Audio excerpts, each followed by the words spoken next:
Hi, everyone. Welcome back to a new episode of Dare to Be Fearless. Before I get into this episode, I want to encourage you to check out Chief Swag Officer, which is my newest e-commerce business. I'm wearing a Chief Swag Officer hoodie today, and I've also got some customized microphone covers on the table. So head to the show notes to get a coupon code to use for your first purchase at chiefswagofficer.com. And before I introduce today's guests, make sure to follow me on social media at Alexa_Curtis, as well as the podcast, which is at Dare to Be Fearless.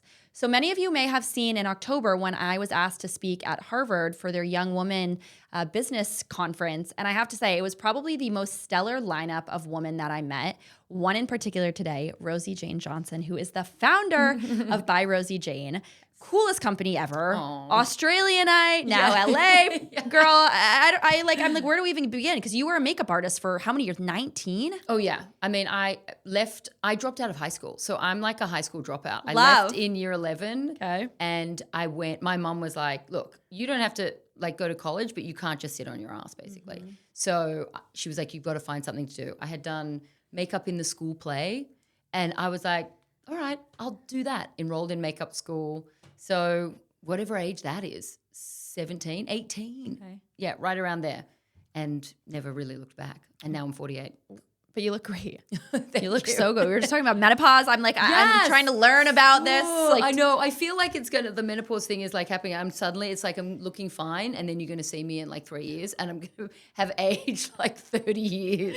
No. I feel like anyone I've ever talked to who's either involved in makeup and or skincare, you literally don't age. Oh, I mean, if you had told me you were even in your late 40s, I would have been like, you literally look like mid 30s. And you have 3 kids, correct? I do have 3 children, yeah. They're older, though. I have an 8-year-old is my youngest. Okay. 14 and 18. Or 17, almost 18. Okay. Scary as... That's like, it's a lot. High school, college? I know, college, yes. My eldest daughter, she is looking at colleges. That's what the first fragrance is named after. Layla is after her. Okay. So, yeah, it's weird. And then I still have an 8-year-old, so I'm still like little mom to a boy is my youngest, and they need mums more than ever. So it is. I have these 3 separate kind of human beings that need every different part of me. It's an interesting spread. I can't even imagine being a parent in this day and age because of social media. And like I'm 27 and I didn't even grow up with the access these kids have, but I see it with my nephews and I'm like, oh my gosh. It's really scary. You know, it's like on one side, because I love social media as a businesswoman in the world that we live in now, in the time that we live in, the way that you can talk to your community, be involved, right? People can see into the, in my head, in my thoughts of how I develop a fragrance, do any of those things. On that side, I absolutely love it. But watching my 18-year-old, 13-year-old daughters, it's the addiction that I'm most worried about. Like the content, fine. I think if you have a good head on your shoulders, you've got, you can understand and kind of figure out what's real and not, but it's scary. I mean, they just are like glued. And then what I've noticed too with him is like once you turn it off, they become like a total nutcase. Yeah. That's a whole other, I'll have you back on for another day from that's it. Another one. But like literally before we talk about entrepreneurship, this is perfume. Yes. So what are you wearing? I mean, are you wearing By Rosie Jane right now? And what will make a woman feel the most sexiest? Which flavor? Okay, so I am actually road testing a brand new fragrance today. Okay. I sprayed it on in the car. This won't come out until later this year. But when I'm working on a fragrance, I will have it for about 6 or 7 months where I'm like, I think this is it. And then I wear it. And then so today is unnamed. Okay. Yeah, I have a name for it, but that's what I'm wearing today. I love that you started this on your own because I think a lot of people are incredibly intimidated to become entrepreneurs. Yes. And or think they need a co-founder. Yes. So 19 years of makeup and then all of a sudden you start, what is it, like making perfume in your kitchen? How does this begin? Yeah. I mean, I wore it as a makeup artist. I wanted a signature calling card. So when I would turn up and do people's makeup, they would be like, oh, can you book that makeup artist that smells so amazing? That's how the whole idea came about. And I never thought of it being a business for me. And then a girlfriend of mine was like, you should make this fragrance. A lot of people ask you for it. And I was like, maybe. So it was literally kind of like that. And then, I was giving it to friends and family. And then had my first child. And I started to realize, I don't know what the hell I'm handing out to people. Like I knew what the notes were, pear, jasmine, fresh cut grass. And I was like, my God, you can't really find out the ingredients in fragrance. Like that was a sort of light bulb moment for me. And then, yeah, it started from there. I launched in one tiny door in LA on Larchmont, and I literally started one store at a time, just cold calling. Hey, I have a fragrance. Can I send you a sample? It was so old school. I think it would be much scarier now to launch a business than when I did. And it was what year? 20? Oh God, 2007 is when I probably first mixed that fragrance, launched officially as in 2010. Do you remember when you first made like a cold call or a sale, the feeling? How did you overcome the fear of what if this person doesn't like this? You know, I remember just thinking that my biggest challenge is getting the product into their hands. I was like, people ask me for this fragrance all the time. They stop me on the street. If I can just get them a sample, I think that they'll love it. That was my whole, I just was like, why wouldn't they? Everyone loves this fragrance. So I found a list of stores. Like I would go onto other brands, not in beauty, but like clothing or hair care or like some sort of gift, and they would list all their retailers, like little mom and pop stores, and I would just get the list, and everyone had a phone then. So I would just call, be like, oh, hi, I was wondering if I could speak to your buyer. In those days, they would guard buyers like they were the most, like the president of the United States, right? You weren't allowed to know their name. They'd be like, well, I can pass on a message. Yeah. And then sometimes I would just keep calling until hopefully I got the person on the phone. This was like the days when Fashion Week was a thing. Yeah. 2000, yeah, and Fashion Week was like a thing. I started my blog when I was 12, so I was going to Fashion Week from cold emailing people when I was 14, 15. People I don't even go anymore because I'm like, I've seen it when it was the buyer's only front row, the Bergdorfs. I'm literally aging myself and I'm only 27. But there was this sexiness about this industry that I don't think exists anymore because it's very easy in theory for someone to just go viral or break into it. Do I remember, so we did the biggest sort of break for us at By Rosie Jane was when we did a trunk show at Henry Bendel's. It's not even around anymore. But in order to get that trunk show, you had to like line up and you had to like basically give it the best pitch of your life to the buyer of Henry Bendel's. Yeah. And I remember cold calling from Australia because I was still living there. I would stay up until 3:00 in the morning to wait for it to be the right time in New York. And I would call. And if I got the voicemail, I would hang up. Yeah. And then I would wait and I'd call. And I got the buyer on the phone. And I was like, hi, I'd really love to send you some samples, blah, blah, blah, blah. I live in Australia. I'm also going to be out there in 2 weeks and I'd love to set up a meeting. That was my whole thing. And I ended up getting a meeting with Henry Bendel's buyer and Barney's. It was the craziest thing. I did not go into Barney's, but I got the trunk show at Henry Bendel's. Do you think it was luck? Or what do you think at that point? I think it's always a little bit of luck, but the tenacity and you just got to be a baller. Yeah. And you just got to think that's why I always think that entrepreneurs are really born and not made. It has to be something within you that's just like, I'm not going to roll over. I'm not going to take no. You'll change and edit and be like, okay, you know what, that didn't work and I'm going to make some changes and some shifts in this. But there's something that you're just like, I don't know if I can swear. Can I swear away? I was like, yeah, I mean, my whole thing is like, fuck it. I'm just going to do it anyway. So that has to be within you. And then, so. It's also, I'm super excited to have you on regardless, but I also think it's very cool because we were talking before we started about how Bethany Frankel posted you very organically. You guys didn't post, pay her or have a collab with her. But I think it's such an interesting time because we're talking about this woman I think she's in her 50s. I love her. She comes from this background in media, and it's so interesting how she almost has more pull that you guys sold out because of this post versus perhaps you could have worked with another influencer, younger woman, but she's got this engaged niche audience. And I think it's real. People want something real, right? Like now, even the day of the influencer is starting to lose like what it used to because people know. I could ring up probably any influencer and be like, I want to pay you 50 grand to post about my product that you love. There's nothing genuine in that. No. So even with the influencers and the celebrities that we do work with, and Bethany Frankel was completely out of the blue. Like our digital manager texts us the TikTok or in the morning and we were all like, what the fuck is going on? I mean, I can't tell you. I'm so obsessed with her and I follow her and I didn't even see it. But We work with people who have genuinely found and loved by Rosie Jane, and then maybe we'll reach out and be like, hey, we would love to talk to you more about it. Could we do some sort of collaboration? Because that realness and that authenticity is what people crave. Yeah. I want to know how that process works, 'cause I actually think that would be very interesting. So, for example, this TikTok comes out, right? Yeah. And you said you sold out, but By Rosie Jane is in tons of stores, from like Sephora to Nordstrom, you guys are in. Yeah. So as a founder, and it's a mature brand. I mean, this wasn't started a day ago. No. What is that process like? And what does that even mean when you're a founder in this space and it like sells out? What happens? I mean, for us, it was like, it depends. So she, I think, particularly was talking about like, hey, I found it on Amazon. I think that's how it came about. So when you have your third-party retailers, they're going to sell out. You can't do anything in the moment. So it all falls back on your .com. I mean, luckily for us, we produce everything in-house, so we were fine. But it sold out Amazon, it sold out Nordstrom, Sephora sold out of the travel sprays. We were like, oh, what's going on? It was amazing. But I think also you just have to sort of you can never be prepared for something like that, right? But you have to hopefully get it back in stock quite quickly. And how does that work?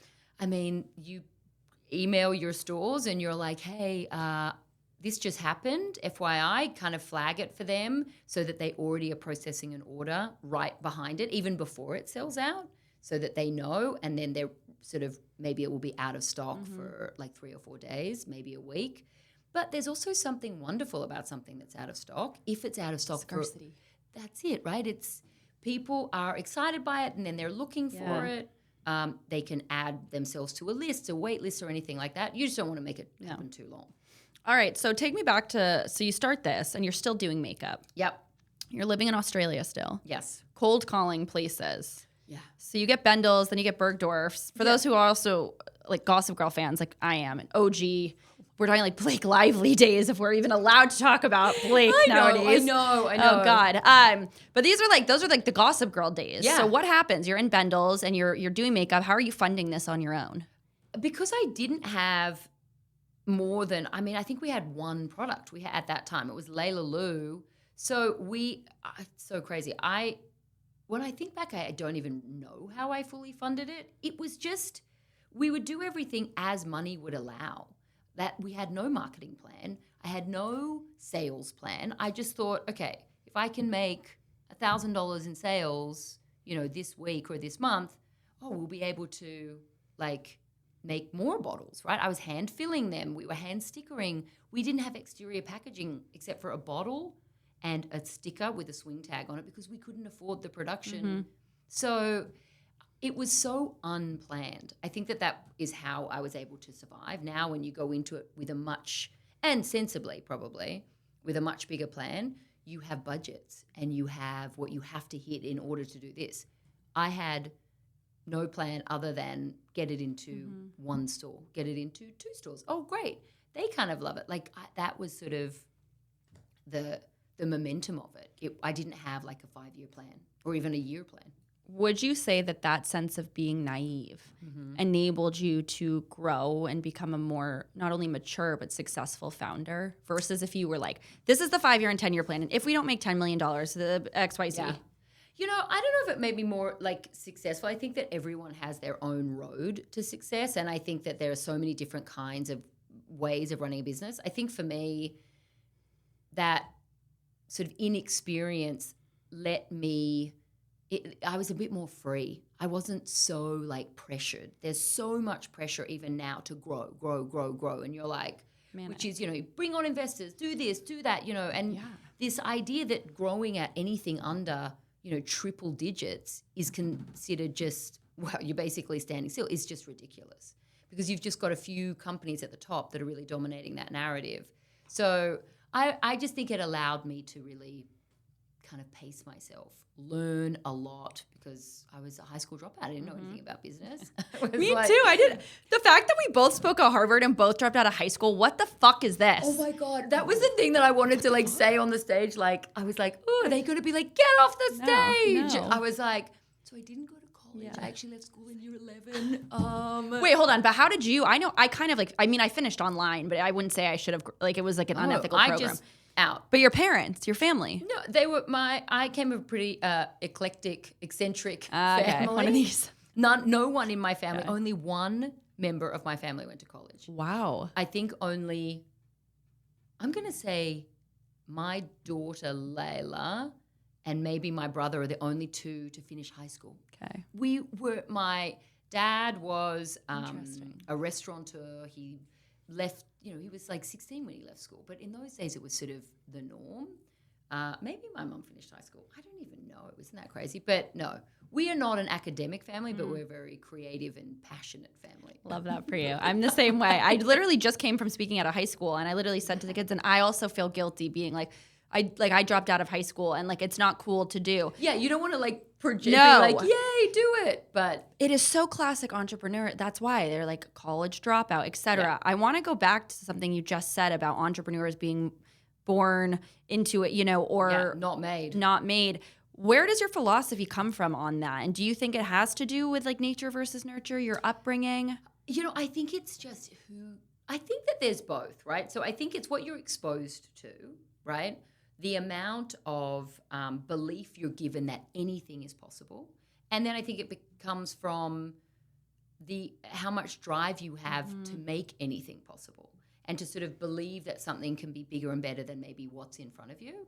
And I think that it's wonderful to be either. That's the whole thing. I'm like, if we were all entrepreneurs, the world would be screwed, for right? sure. It's like, but I think it's like actors to me, I think are always like mini entrepreneurs, right? They work for themselves, they are marketing themselves. And in those beginning stages, it's only a few that get 50,000 slammed doors that just keep going and going and going. And then we see them as big Hollywood celebrities, but the backstory is miserable. So it has to be something I think that's just within you. You just got to be like bullheaded almost, where you're like, I know it's bad and you have really low days, but I'm just going to keep on going because I believe in what I'm saying. And I can't imagine doing anything else.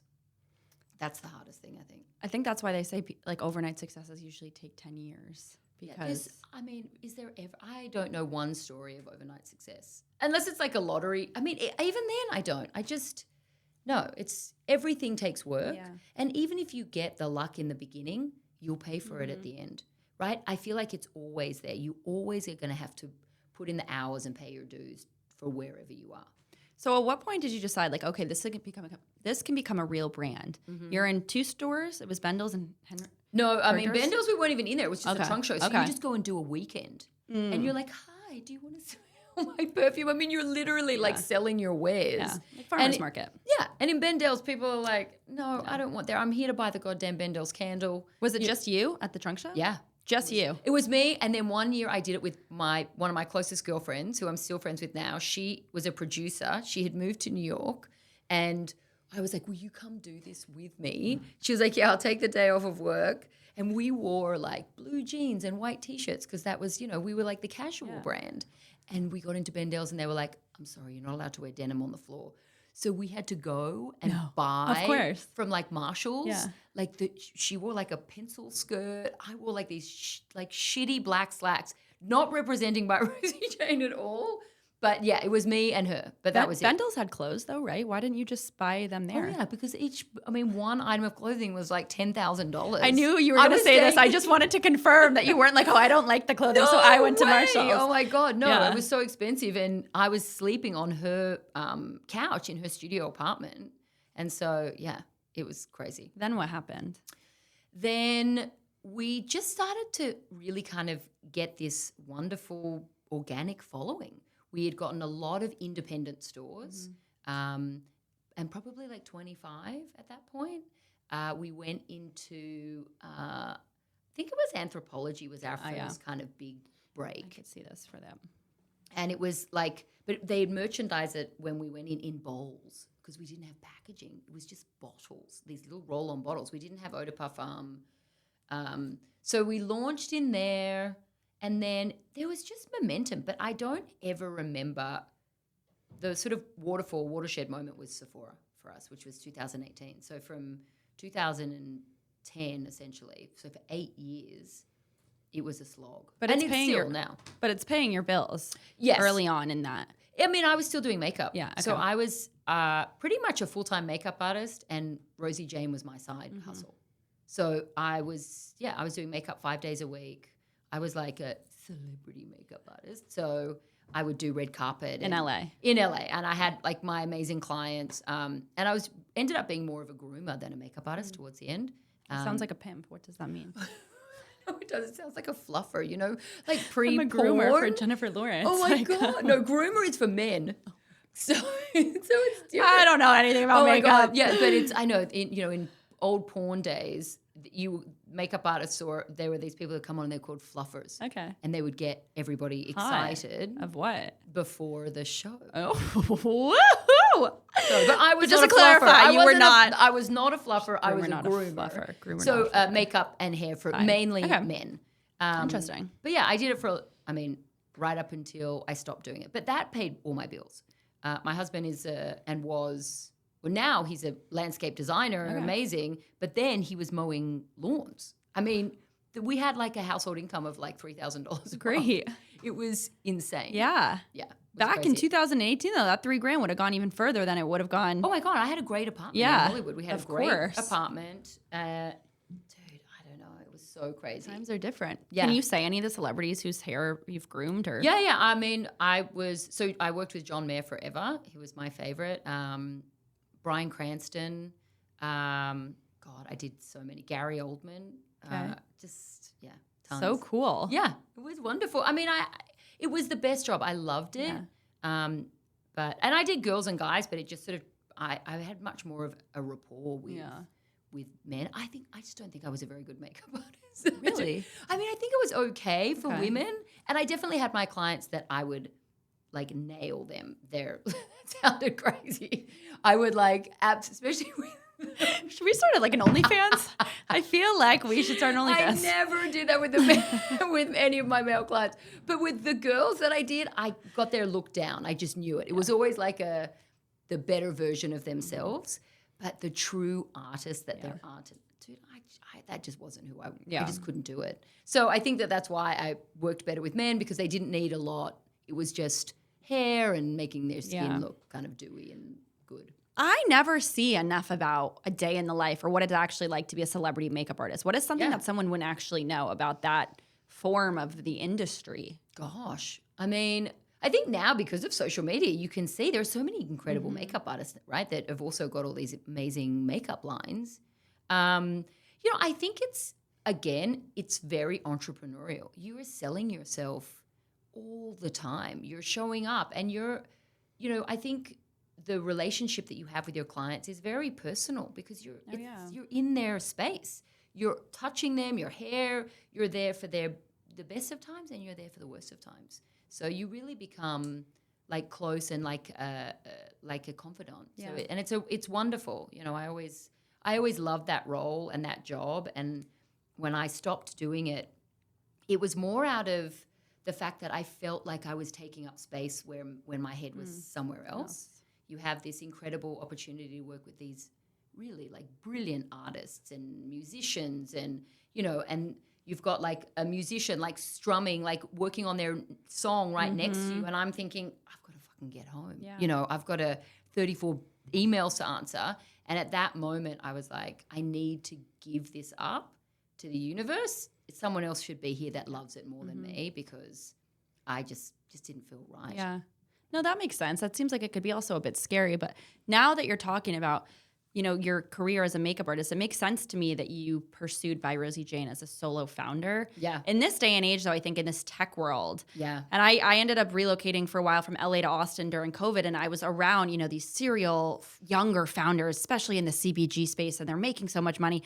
And it's very common with, you go through a YC program or et cetera, and they want you to have a co-founder. Yeah. So always being solo, aside from now you obviously have a team, but building the business on your own, anything you would have done differently? Are you glad you didn't have a co-founder? Yeah. I mean, honestly, no.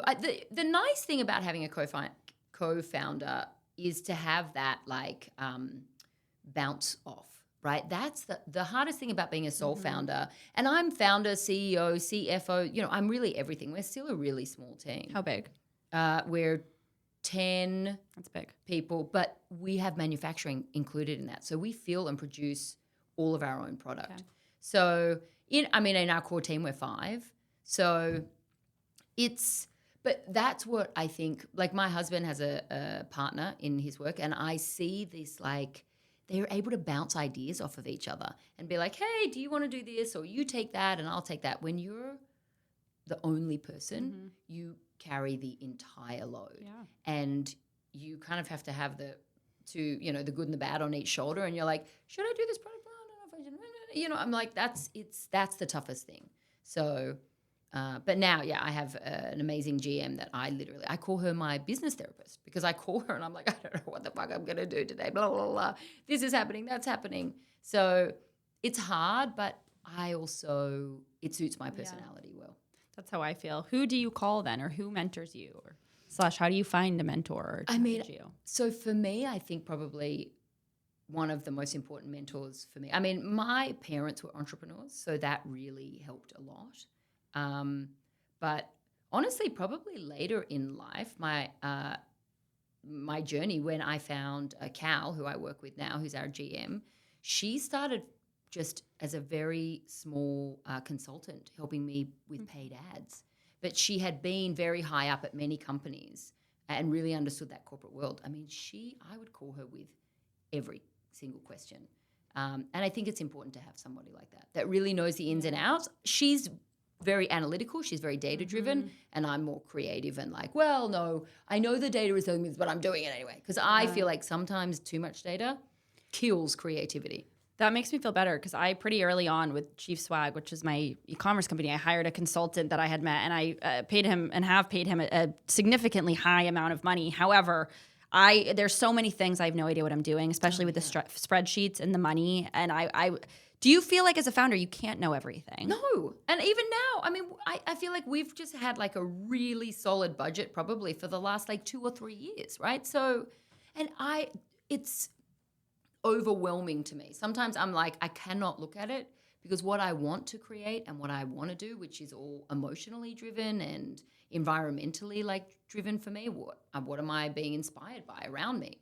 I can't look at the numbers all the time. Yeah. I think every successful entrepreneur will always say, you cannot know everything, but bring in the people who do. Yeah. And that's what you want. You want a meeting of incredible minds. What is the biggest mistake you made when you started by Rosie Jane early on in your entrepreneurial days? Probably not trusting my gut enough, right? Like, I think there is something that you just know 100%, but if enough people are like, that's ridiculous, don't do it. And you're like, all right, fine, God, I must be the only and you know that there's something you feel really strongly about. And then you see someone else do it and it becomes something, and you're like, I knew I should have done it. Why didn't I just go with it? So I think for me, it's like not like it's doubting myself in particular moments when I'm like, dude, I know. And you don't know, it's strange. It's like not every idea and everything that I've done has been successful, but always the ones that I don't do, I'm like, I should have just done it. It's just, that's my biggest regret. I think the outside noise as a business owner, and especially as you become more successful, is very hard, because you don't know everything. That's what I've realized. So then when you try and ask someone, especially you don't know anything, and you ask 2 different people, and then you're like more confused. Yes. I've had that. And it's like, oh God. So then you really have to like dial into your gut intuition. And otherwise you're always, I feel like, especially if you're doing something that no one has really done before, if you don't do it and you just don't go for it, if you truly believe it's something wonderful and that you love and that someone else is going to love and all those things, then you're always just following trend. How did you get into Sephora? What was that process? They reached out to me. It was really crazy. So because we were the original clean fragrance, so during that whole process when I was handing it out to my friends and I was like, shit, I don't know what this is, that's when I was like, okay, you know what? I rang a fragrance house and I was like, I have a perfume that I've already created, but I don't know what the ingredients are other than I can tell you the notes, right? I can tell you that it was pear and jasmine and fresh cut grass and blah, blah, blah, blah. Fresh cut grass. I know, right? How So interesting. crazy. But I was like, I have these bottles that are like liquid notes, and I'm thinking to myself, I don't know what goes into each one of those. I mean, it's not like there's like grass in there, right? So that sort of opened it up. I went to them and I said, can you help me create the fragrance that smells like this? So I know what the ingredients is, but doesn't have any of these things that I've been reading about.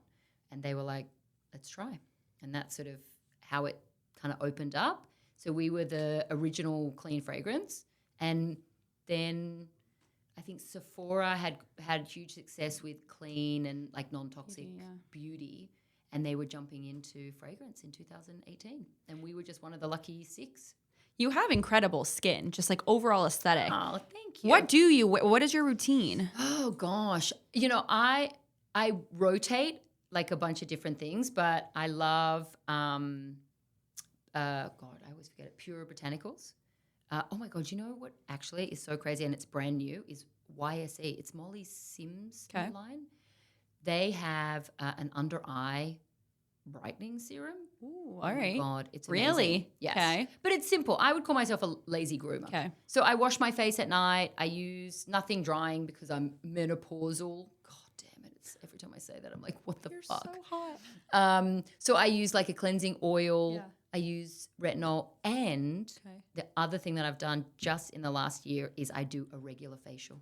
Okay. How regular is regular? Like once every 6 weeks. Oh wow. Amazing facialist, by the way. I don't want to plug all of these things. No, but plug. Her name is Varani, and she is Where? She's in Thousand Oaks. Okay. So I drive because I'm in Eagle Rock. Yeah. So it's like a 45-minute drive. Worth it. I go on a Saturday. She has a studio or? She has Okay. and phenomenal. And I have never had more compliments on my skin since I started seeing, and I've done probably 5 treatments with it. Love it. All right. I'll text you after and put the name of it so I can put it in regular. I think the regular facial has made like a difference to my texture because I've done Botox, I've done filler, but I'm too much of an anxious person, so I can't do it. Right? I did filler one time. Where'd you get it? In my lips, and I was like, I can never do it again.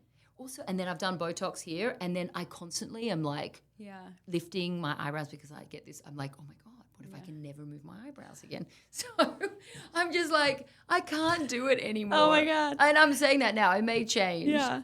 But yeah, that's, my secret is I think the regular facials. All right. I'm curious if someone's watching this and they're like, okay, but all of this stuff and it's cool, but like I don't have the money and I want to start a company. Yeah. Is this the right idea? Yeah. What advice would you have for that person?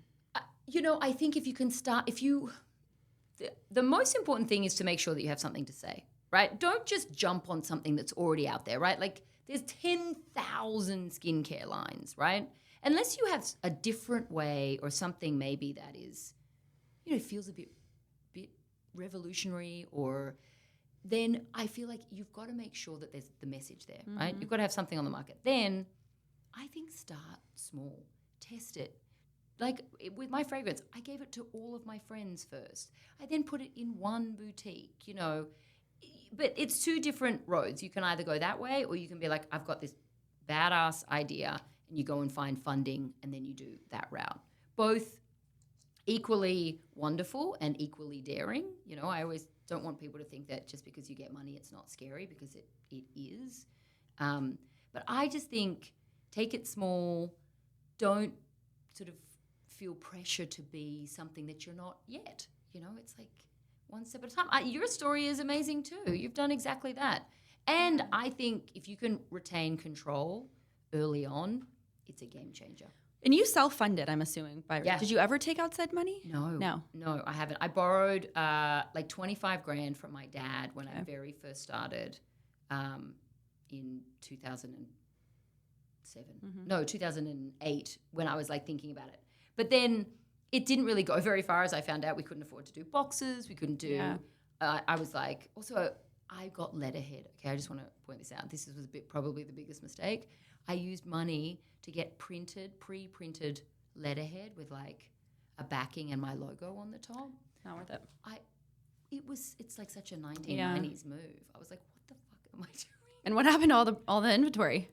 I mean, it's probably still in some like shed somewhere. But I ordered like, 1,000 or 2,000 sheets. Oh, yeah. But it was just little things like that, I didn't realize. But I think that's where the customer and like the product market fit. I mean, even with Chief Swag, when I started, I said, everyone's going to buy pink. Everyone's going to buy black. Everyone's going to buy foam. Yeah. And white. I ordered like fucking 1,000 pink foams, and I basically have like a constant foam party every day that I'm home. No one wants the pink. I completely screwed up. I don't know why. So I like have dropped the price significantly because I'm like, I can no longer, like I could sleep on this goddamn bed of pink. I wonder why no one uncustomized wants foam. pink. I don't know, but at Maybe the it beginning. doesn't look good reflective to your face. It's so weird, but at the beginning, all the inquiries I was getting, I think, were about pink. So I was like, this is it. But I think also with those mistakes. Could have sold them to the Barbie people. Everything. I know, but I think that I started it after this. It was like right then. Okay. But I think the mistakes, like all the time, people ask me about mistakes as an entrepreneur, and I have gotten so good at thinking, I never view anything as a mistake anymore. No. And it sucks if you've spent a ton of money on something, and even if you've gone into a little bit of debt, but you didn't know before, now you know. There is no success literally without failure. Yeah. I mean, there is a 100% guarantee that you're going to make mistakes and something's going to fail. Mm-hmm. It doesn't mean that it's going to fail and be gone forever. No. There's this part, and all entrepreneurs, I think, as they've been doing it for longer, where you hit this kind of failure and you're like super bummed, and then there's this moment where you kind of get a little like energized and sort of excited, and you're like, okay, I know that now, and I'm going to change it, and I'm going to do it better. Yeah. It's weird. So, if you're so scared of failure, this is not the industry for you. You should. I mean, that's what I mean. It's like who the hell wants to fail? No one really. But it's imperative. This is also why I love what you said. If the world was full of entrepreneurs, this world wouldn't exist. And I always say that. And when people ask me, and I say I am like 1% of people are entrepreneurs or should become them, because you're so right. If everyone was a nutcase, slightly delusional, maybe not even slightly, 100%, but that's how dreamer, you have to. You have to. And you cannot do it alone. No. Like that's the reality. You need this incredible team. Who believe and hopefully love what your message is. Yeah, exactly, what you're doing. You've got to be able to lead people. You've got to help people believe in what you're doing, and you have to have both. It's equal parts. You just can't be a lone wolf. No, or even just having someone to call, I think, or like a safe person, even if it's just one person. Yeah, and in the beginning, you're going to be always doing it yourself. I have so many pictures of myself and my husband just surrounded by boxes. We did a very first order for QVC, and they ordered like crazy 3,000 units, and this was so early on. Like it was ridiculous, and I was like, oh my god, how do we? And they were like, they had all these packaging requirements. We ended up like taping like every edge of the box. It took us like a month to make the order. It was crazy. But he stood by you. He was very good. Friends came over, packed. Cute. Yeah. So you mentioned something about, I think when you're talking about Bethany, I'm curious as the founder, and I know that you're probably not the one who's like opening these marketing emails at this point anymore. Or perhaps you are. No, I am. I'm assuming you get a high amount of influencers reaching out. We do, but it's, we have like a head of marketing that I'll forward them to, or an info line. But yeah, I see everything. Pretty much everything that comes through by Rosie Jane comes across my desk. If you get an email from an influencer, because this is so prominent nowadays, right? All these young people, they want to have collaborations and free product or get paid to post, etc. Thoughts? Like, how do you do it? I think for us, we look for, you're always looking kind of for the diamond in the rough and for someone who's real. So when we're working with someone or looking to work with someone, they're either a true fan of By Rosie Jane, they love something that we've already done prior, and there's something about the way that they interact with their community that feels real and authentic, because otherwise it's just, we get emails that are like, oh my God, I love your makeup products. And I'm like, we don't make makeup. Right. I'm like, for me, that's just like a cut and paste. A DM that you get or emails? It both. We'll get like, oh, I love your products. That to me, if you're wanting to reach out to a brand and you put your products. That's very helpful. There's always a product that makes you love that brand, however you discovered it. Maybe it's one and then you love everything, but be specific. That's, because otherwise there's 10,000 people and, 10 billion people. But yeah, we are looking for someone that is a true fan of By Rosie Jane. And that's how we really decide to work with people. That's very helpful. I love what you say about saying like the your products. Yeah, I think, yeah, I'm obsessed with your products. I've used them for years, and I always want to write back, oh yeah, what product? And then, or they'll say the product name, but it's spelt wrong, or something, and I'm like, they have never used one of our products. No, I've gotten like very sensitive to like someone messaged me on LinkedIn the other day and they wanted advice on that, and I said send me an email. Then they send me hi Alexis, and I'm just like. I'm just like, I don't understand. You want my advice, but you can't spell my name right. Yeah, but then also there's like typos happen. I think that it's true but if you're sending an email that means something to you, there are no typos. Right? Like when I'm emailing like a customer or a retail partner or someone that's really important, dude, I am not spelling something wrong. Unless it's like, maybe there's a missing comma or the it isn't, but you don't spell their names wrong. No. And now, we all have ChatGPT, so you can just so easy spell, grammar check. That's so easy. Even Grammarly, like I love Grammarly. Yeah. Okay, I am the worst speller and the worst at grammar, clearly because I dropped out of school. Yeah. So there you go. But pretty much on every email, I do a spell and grammar check. You should.